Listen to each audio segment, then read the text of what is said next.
Estas son historias verdaderas terroríficas de vacaciones.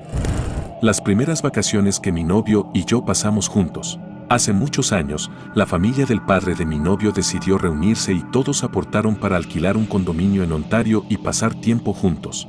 Había una gran familia extendida allí que su padre nunca había visto, porque solo se llevaba bien con una de sus 3 hermanas. Sin embargo, la mamá de mi novio lo convenció de ir y me dejaron acompañar porque había estado con ellos el tiempo suficiente y les caía bien y confiaban en mí. No recuerdo dónde había ido el resto de la gente, creo que estaban en la playa, probablemente por tercera vez ese día.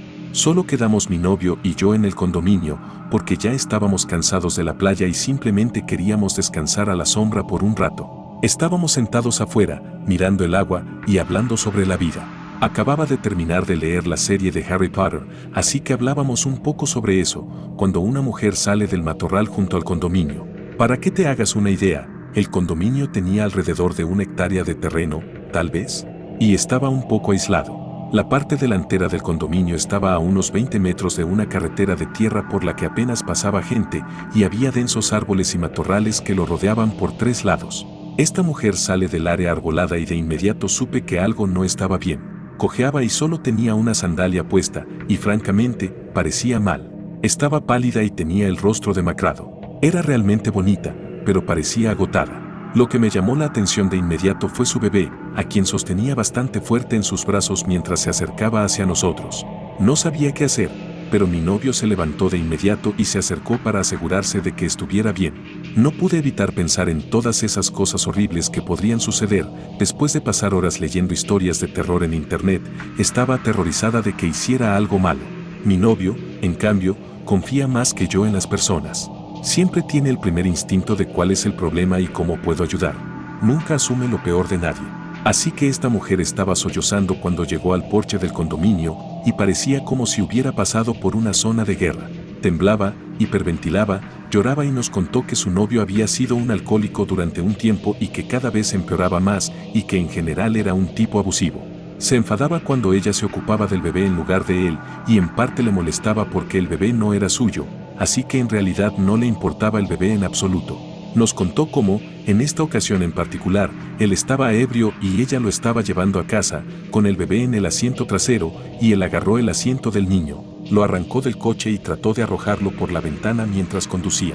Mientras ella nos contó esto, escuchamos unos gritos y nos giramos para ver a un tipo enfadado acercándose al condominio y ella empezó a perder el control. Este tipo la siguió hasta nuestro lugar y empezó a acercarse a nosotros. Trataba de actuar como si no estuviera enfadado. Decía cosas como, oh, ustedes la encontraron, muchas gracias.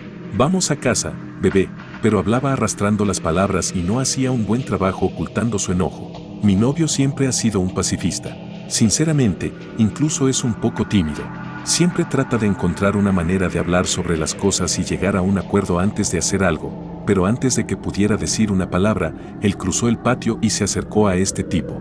Por mucho pacifista que fuera, también era enorme. Tiene el cuerpo de un jugador de fútbol americano.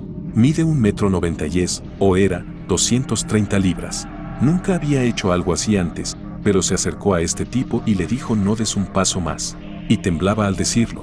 El tipo intentó rodear a mi novio y dijo algo como no te preocupes, solo la llevaré a casa. Finalmente, mi novio lo empujó hacia atrás y el tipo retrocedió tambaleándose y luego empezó a señalarme a mí y a la mujer mientras decía algo y luego empezó a alejarse. No supe hasta el día siguiente, pero el hombre le había dicho a mi novio que tenía un arma y que iba a regresar y que nos quitaría la vida a él y a mí si volvíamos a detenerlo.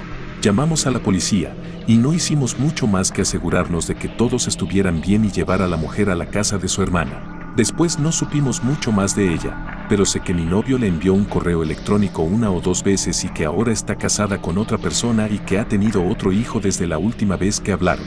Fue un viaje realmente agradable, a pesar de esa parte, y de una pelea que tuvo el papá de mi novio con alguien de su familia.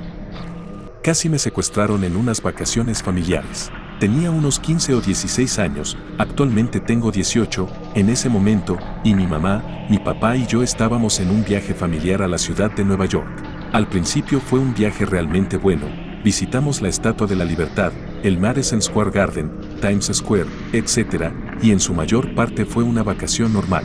Pero hacia el final de nuestro viaje, todo se fue al demonio. Era nuestro último día allí y estábamos tratando de volver al aeropuerto, así que decidimos tomar un Uber. Pasaron un par de minutos y un Honda Civic gris se detuvo en la acera en la que estábamos. Recuerdo que noté que tenía calcomanías de Lyft y Uber en su auto en múltiples lugares, casi de manera excesiva. Me pareció como si estuviera tratando de demostrar que era nuestro Uber.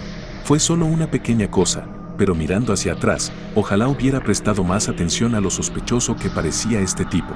Siguiendo adelante, llegamos tarde, así que supongo que mi papá no prestó mucha atención a la placa del auto porque este tipo definitivamente no era un conductor de Uber. Era un hombre afroamericano flaco, con ropa parecida a harapos, y parecía estar comportándose erráticamente, aunque quizás solo lo pensé yo, pero en ese momento nada nos pareció fuera de lugar. Nuevamente, estábamos apurados y lo que sucedió estaba muy lejos de nuestras expectativas.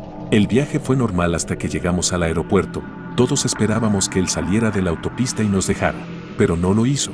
En cambio, siguió casualmente por la autopista más allá de donde queríamos que nos dejaran. Fue entonces cuando mi papá notó que el hombre no tenía un medidor ni tenía su teléfono configurado con el GPS de Uber. Empezamos a preocuparnos y mi papá le preguntó en un tono firme, «Disculpa, ¿dónde está tu medidor?». El hombre se quedó en silencio. Alterado, mi papá le preguntó de nuevo, esta vez gritando, «¿Dónde está tu medidor?». Una vez más, sin respuesta, pero en ese punto el hombre comenzó a conducir rápidamente por la autopista, zigzagueando entre otros autos y conduciendo de manera muy peligrosa. Todos estábamos en pánico. Mi papá le gritaba que nos dejara. Mi mamá lloraba y rezaba con su rosario apretado firmemente en el puño, y yo estaba en shock. Me quedé paralizado, ni siquiera podía llorar o gritar, aunque lo deseaba desesperadamente, estaba completamente inmovilizado.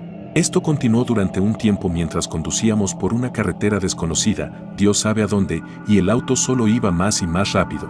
Empecé a tener esos pensamientos típicos de esto podría ser el fin y no había nada que pudiera hacer al respecto. Pero afortunadamente fuimos salvados. No sé si pasamos por un lugar donde alguien llamó a la policía, pero pronto escuchamos sirenas detrás de nosotros y múltiples autos de policía nos estaban persiguiendo a alta velocidad. Uno de los policías tenía un megáfono o algo para amplificar su voz y gritó al hombre que se detuviera. Obviamente, él se resistió y la policía tuvo que cortarle el paso para que finalmente se detuviera. Los policías nos ayudaron a salir del auto y sacaron todas nuestras cosas del baúl mientras nos cubrían con mantas y nos decían que todo estaría bien, que estábamos a salvo. En ese momento, sentí la mayor oleada de alivio que jamás había sentido en mi vida. No me malinterpretes, aún nos afectó mucho a mí y a mi familia, y me quedó una fuerte sensación de trauma, pero al menos estaba contento de que mi familia y yo estuviéramos vivos y a salvo. La policía nos llevó de regreso al aeropuerto y todo salió según lo planeado desde ese momento. Pero, demonios, estoy agradecido de no haber tenido que averiguar a dónde nos estaba llevando ese tipo y qué planeaba hacer con nosotros. Solo pensar en ello todavía me pone los pelos de punta. Supongo que la moraleja de la historia es siempre verificar la placa del auto antes de subir a un Uber o Lyft. Esa función en la aplicación existe por una buena razón.